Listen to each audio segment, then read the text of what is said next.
प्रभु यीशु मसीह के नाम से सबको जय मसीह की। आज का वचन है फिलिपियों के पत्री, उसका पहला अध्याय 12 वचन।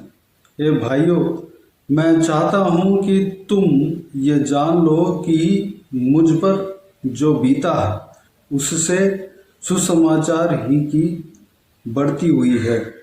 मेरे प्रियो, ये पत्री को पवित्र प्रेरित पौलुस लिखता है, जो फिलिप्पी शहर में जो परमेश्वर का कलीसिया है, उस कलीसिया के लोगों को इस पत्री को पवित्र प्रेरित पौलुस लिखते हुए हम देख सकते हैं।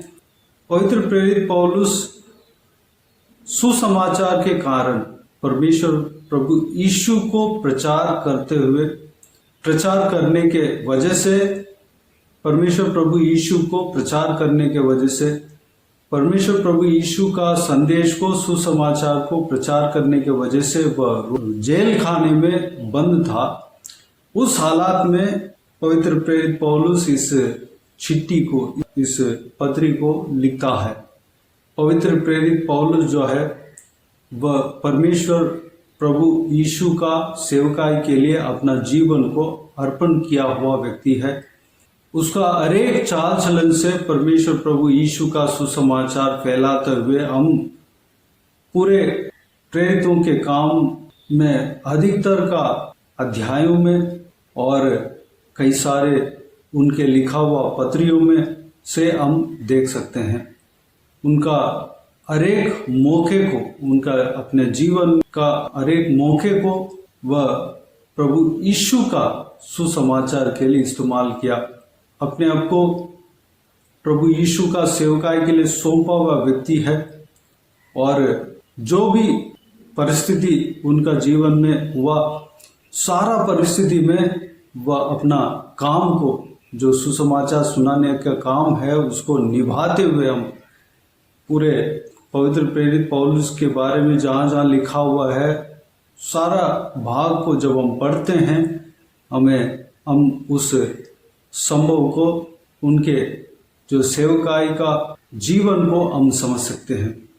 यहाँ पर पवित्र प्रेरित पौलुस जेल खाने में बंद था, जो प्रभु यीशु के सुसमाचार को सुनाने के वजह से वह जेल खाने में बंद था। उस हालत में भी परमेश्वर प्रभु यीशु का सेवा करते हुए हम देख सकते हैं, और उनका मन के जो अभिलाषा, मन के जो आशाएं किस तरह है, उस आशाओं को, मन के भावनाओं को हम इस वचनों में हम देख सकते हैं। 12 वचन, 13 वचन, 14 वचन, इस सारे वचनों में हम देख सकते हैं।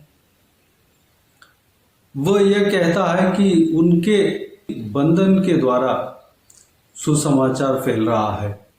हमने पहले देखा कि उनका हरेक मौके के द्वारा सुसमाचार को फैला रहा है, सुसमाचार को सुनाते हुए हम देख सकते हैं।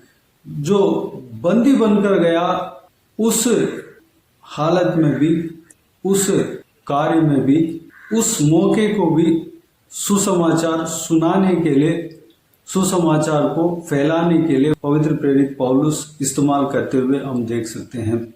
उनका बंधन जो है, उस बंधन के द्वारा भी सुसमाचार प्रभु यीशु मसीह को प्रचार करते हुए हम देख सकते हैं। 13 वचन को मैं पढ़ना चाहूँगा। पवित्र प्रेरित पौलुस कहता है, यहाँ तक कि कैसर के राजभवन की सारी पलटन और शेष सब लोगों में यह प्रकट हो गया है कि मैं मसीह के लिए कैद हूँ।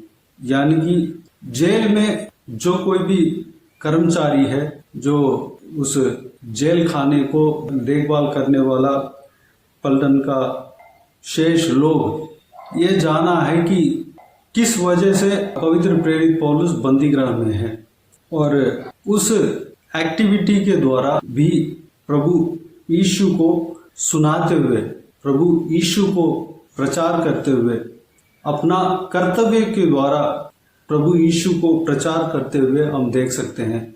यानी कि पवित्र प्रेरित पौलुस जहाँ कहीं भी है, जहाँ पे मौजूद है, उसके आसपास के लोगों को प्रभु यीशु के बारे में सुना रहा है, उनके शब्दों के द्वारा और उनके कर्तव्य के द्वारा प्रभु यीशु को सुनाते हुए हम देख सकते हैं। और पवित्र प्रेरित पौलुस यह जानकर खुश होता है कि 14 वचन को मैं पढ़ना चाहूँगा।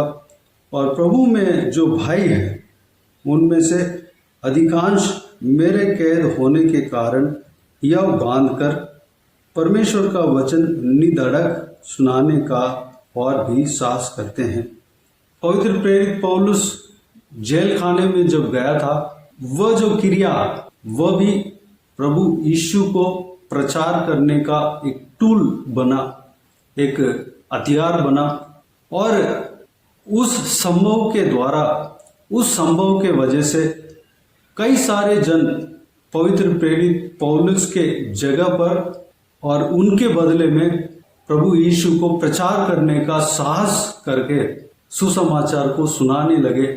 यानी कि एक जन जो परमेश्वर के दास उपद्रव सहा, उनका जीवन में कष्ट हुआ और उस कष्ट के द्वारा 2 गुना ही नहीं बल्कि 3 गुना, 3 से अधिक गुना परमेश्वर का सुसमाचार सुनाया जाते हुए हम इस भाग में हम जब पढ़ते समय हम देख सकते हैं। मेरे प्रियो, पवित्र प्रेरित पौलुस के जीवन में हम देखते हैं, पवित्र प्रेरित पौलुस के जीवन के द्वारा हम यह सीखते हैं कि हमारा जीवन भी परमेश्वर प्रभु यीशु का सुसमाचार होना चाहिए। हमारा जीवन के द्वारा प्रभु यीशु का संदेश को सुनाया जाना चाहिए।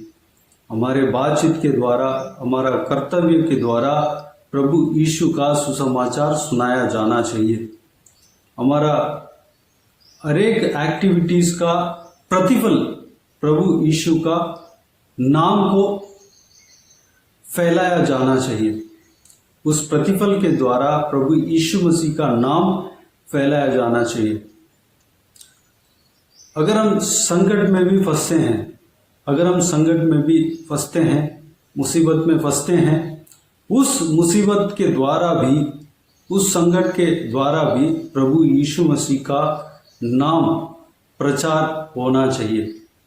यानी कि हमारा हर एक बात, हमारा जीवन में हर एक हमारे साथ जो घटता है, हर एक घटने के द्वारा प्रभु यीशु का सुसमाचार सुनाया जाना चाहिए। प्रभु यीशु मसीह का नाम फैलना चाहिए। उस तरह के हथियार हमें बनना है। अगर हमारा जीवन में संकट भी आ जाए, मुसीबत भी आ जाए, कष्ट भी आ जाए, हमारे द्वारा परमेश्वर प्रभु यीशु का सुसमाचार सुनाया जाना चाहिए। हमारे द्वारा प्रभु यीशु मसीह का सुसमाचार फैलना चाहिए। और उस घटना के द्वारा कई सारे लोग हमारे जगह पर आकर सुसमाचार सुनाया जाना चाहिए। यानी कि हम परमेश्वर प्रभु यीशु का सुसमाचार का हथियार होना चाहिए। सुसमाचार सुनाने वाला हथियार, टूल होना चाहिए। हम परमेश्वर के हाथ में इस्तेमाल होने वाला टूल होना चाहिए, हथियार बनना चाहिए। उसके लिए पवित्र प्रेरित पौलुस की तरह हम भी परमेश्वर प्रभु यीशु का हथियार बनने के लिए अपने आप को सौंपना है। हमारे चारों तरफ प्रभु यीशु का सुसमाचार सुनाया जाना चाहिए। उसके लिए हमें प्रार्थना करना है। हमें परमेश्वर प्रभु यीशु के दास पवित्र प्रेरित पौलुस की तरह हम इस्तेमाल होना चाहिए। परमेश्वर हमें इस्तेमाल करना चाहिए। वह इच्छा, वह चाहत हमारे अंदर होना चाहिए। अगर कोई भी घटना हमारे जीवन में घट जाए, उसमें भी जो सुसमाचार प्रभु यीशु का नाम फैलता है, उसी के ऊपर हमारा ध्यान होना चाहिए, जिस तरह पवित्र प्रेरित पौलुस का है। अगर उस तरह की ध्यान, उस तरह की सोच, उस तरह की चाहत, उस तरह के अभिलाषा हमारे अंदर हो, हम वाकई में आशीषदायक व्यक्ति बनेंगे।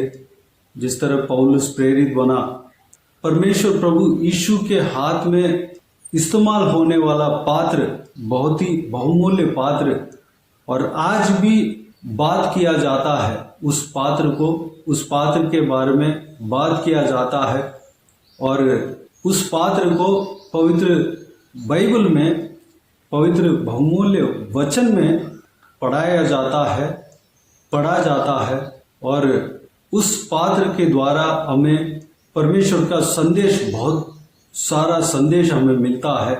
वह पात्र है पवित्र प्रेरित पौलुस। हमें अगर उनकी तरह बनना है तो हमें परमेश्वर प्रभु यीशु का हाथों में सौंपना है। प्रभु यीशु जैसे चाहते हैं, प्रभु यीशु के अंदर जो चाहत है हमारे अंदर होना चाहिए। हम प्रभु यीशु की ओर से जो चाहत आता है, जो इच्छा आता है, जो आशाएं आती है, उसको हमें रोकना नहीं चाहिए, बल्कि उस कार्य को हमें करना चाहिए। जो सेवकाई करने का जो आशा जो परमेश्वर के ओर से हमारा मन में आता है, प्रार्थना करने का आशा जो हमारे मन में आता है, उसको दबाना नहीं चाहिए, बल्कि हमें उस आशा को पूरा करना है, उस आशा के मुताबिक हमें चलना है, क्योंकि वह आशा परमेश्वर की ओर से हमारे हृदय में आता है। अगर प्रार्थना करने का आशा है, या परमेश्वर का वचन को सुनाने का आशा है, परमेश्वर का सेवा करने का आशा है, कलीसिया में कुछ काम करने का आशा है, कलीसिया के साथ मिलकर सेवा करने का आशा है, इच्छा है, तो उस आशा को निभाना हमारा कर्तव्य है, काम है। उस सोच को क्रिया में बदलना है, उसके लिए हमें प्रार्थना करना है, परमेश्वर का मदद को मांगना है। उस द्वार को परमेश्वर प्रभु यीशु हमारे लिए खोलेगा। पवित्र प्रेरित पौलुस की तरह हमें बनना है। परमेश्वर प्रभु यीशु पवित्र प्रेरित पौलुस को जिस तरह इस्तेमाल किया, हमें भी इस्तेमाल करने का सामर्थ्य रखता है। हमारा अर्पण किस तरह है, उसके मुताबिक परमेश्वर हमें बहुतायत से इस्तेमाल करेगा। हमें पूरी तरह, जब परमेश्वर प्रभु यीशु के हाथों में अर्पण करते हैं, प्रभु यीशु हमें बहुतायत से इस्तेमाल करेगा। प्रभु यीशु आप सबको आशीष दें और बहुतायत से इस्तेमाल करें। तो आइए हम प्रार्थना में जाएं। स्वर्गीय पिता, दयालु परमेश्वर, आपको धन्यवाद देता हूँ आज के हिसाब के बहुमूल्य वचन के द्वारा हमने जो कुछ भी सीखा है पिता, सारे बातों के लिए आपको धन्यवाद देता हूँ परमेश्वर। से पिताजी, फिलिपियों के पत्री में जो भाग हमने पढ़ा है पिता, उस बहुमूल्य भाग के लिए आपको धन्यवाद देता हूँ परमेश्वर। पवित्र प्रेरित पौलुस के अंदर जो इच्छा था, जो आशा था, उस कार्य को हमने देखा है पिता परमेश्वर। उस इच्छा को, उस आशा को हमारे अंदर देना, आपका सुसमाचार का फैलाने का, आपके सुसमाचार को फैलाने का आशा हमारे अंदर देना परमेश्वर। पिताजी, आपका सेवा करने का आशा और इच्छा हमारे अंदर देना परमेश्वर। जो पवित्र प्रेरित पौलुस के हृदय में जो चाहत था हमारे अंदर देना परमेश्वर। हमारा हर एक एक्टिविटीज के द्वारा आपके नाम प्रचार होने पाए परमेश्वर। हमारा जीवन में जो हर एक घटनाएं जो घटती है, हर एक घटना के द्वारा आपके नाम फैलने पाए परमेश्वर। अनुग्रह देना, आपके हाथों में इस्तेमाल होने वाला हथियार हमें बनाना परमेश्वर। जिस तरह पवित्र प्रेरित पौलुस को आपने इस्तेमाल किया, हमें भी इस्तेमाल करना। हमारे हृदय में जो आशा, जो आपकी सेवा करने का आशा आती है, आपकी ओर से आती है परमेश्वर, उस आशा को हम निभाने पाए, पूरा करने पाए परमेश्वर। उसके लिए हमें मदद करना, शरीर में ताकत बल देना परमेश्वर। हमारा वातावरण उस आशा को निभाने के लिए साथ देना चाहिए, अनुग्रह देना पिता। हमारा शरीर उसका साथ देने के लिए अनुग्रह देना, हमारा सोच विचार उसका साथ देना चाहिए परमेश्वर। उस आशा को जो आपके द्वारा हमारा हृदय में आता है, उस आशा को जो आपका सेवा करने का है, उस आशा को निभाने के लिए परमेश्वर हम साहस रखने पाए पिता, अनुग्रह देना पिता। हम उस आशा को दबाने ना पाए, उस आशा को हम परमेश्वर उस आशा के अनुसार चलने में अपने आप को रोकने ना पाए परमेश्वर, बल्कि आपका सेवा हम करने पाए परमेश्वर। आपके कलीसिया के साथ मिलकर आपका सेवा करने पाए, आपके परमेश्वर वचन को सुनाने में, प्रचार करने में, सुसमाचार सुनाने में हम परमेश्वर साहस रखने पाए, हम सुनाने पाए परमेश्वर, हम हिम्मत के साथ आपके काम को हम करने पाए। अनुग्रह देना पिताजी, हम आपके द्वारा जो विचार आता है पिता, हमारा हृदय में आता है, उस विचार को हम हालेलुया कम ना करने पाए बल्कि बढ़ाने पाए, उसके लिए हम प्रार्थना करने पाए परमेश्वर। आप हमें चलाएंगे, हमें इस्तेमाल करेंगे। धन्यवाद देता हूँ परमेश्वर। पौलुस की तरह हमें इस्तेमाल करेंगे, पवित्र प्रेरित पौलुस की तरह हमें इस्तेमाल करेंगे। जो कोई भी जन इस वीडियो को देखते हैं उन सभी को आपके हाथों में सौंपते हैं। हर एक जन को आपके हथियार बनाना, आपके सुसमाचार सुनाने वाला हथियार बनाना, उनका जीवन में जो घटता है हर एक घटना के द्वारा आपके नाम फैलने पाए, आपके नाम का महिमा मिलने पाए परमेश्वर, एक बहुमूल्य पात्र बनने पाए परमेश्वर। आप हर एक जन को बनाना पिता, धन्यवाद देता हूँ। सारे जनों को आशीष देना, सबके ऊपर आपके हाथ हमेशा बने रहने पाए, किसी को भी कोई भी कमी घटी ना होने देना, भरपूर आशीष देना। जो कोई भी जन बीमार है उनको आपके हाथों में सौंपता हूं, उन्हें छूना, चंगा करना, प्रभु यीशु मसीह के नाम से चंगा होने पाए। अनुग्रह देना पिता, सभी को इस्तेमाल करना पिता, आशीष देना। बाकी सारे बातों को आपके हाथों में सौंपते हैं। सारा आदर, महिमा, जलाल आपको मिलते रहे। सारा दुआ प्रार्थना को प्रभु यीशु मसीह के नाम से मांगते हैं, सुन और ग्रहण कर। आमीन आमीन। प्रभु यीशु मसीह के नाम से प्रभु यीशु मसीह का आशीष और अनुग्रह हम सभी के ऊपर बने रहें। आमीन आमीन। मेरे प्रियो, इस चैनल को सब्सक्राइब करें और शेयर करें। अगर किसी को भी प्रार्थना का विषय हो तो डिस्क्रिप्शन में दिए हुए नंबर पर कॉल करके प्रार्थना करा सकते हैं। हम आपके लिए प्रार्थना करेंगे। आप अपने व्यक्तिगत प्रार्थना में हमारे लिए प्रार्थना कीजिए, सेवकाई के लिए, सेवकाई का उन्नति के लिए, सेवकाई में जुड़े हुए हर एक जन के लिए, हर एक आत्मिक उन्नति के लिए, तरक्की के लिए, आत्मिक आशीष के लिए, संसारिक आशीष के लिए, पारिवारिक आशीष के लिए प्रार्थना करें। परमेश्वर प्रभु यीशु आप सबको आशीष दे। परिवार का एकता के लिए, परिवार का मिलन के लिए, परिवार का खुशी के लिए प्रार्थना करें। उसमें शैतान घुसने ना पाए, उसके लिए प्रार्थना करें। परमेश्वर प्रभु यीशु आप सबको आशीष दे। इस सेवकाई के द्वारा परमेश्वर आपके जीवन में कार्य किया हो वह भी हमें बता सकते हैं, ताकि हम सब मिलकर परमेश्वर को धन्यवाद दे सके, महिमा कर सके। प्रभु यीशु आप सबको आशीष दे। आमीन आमीन।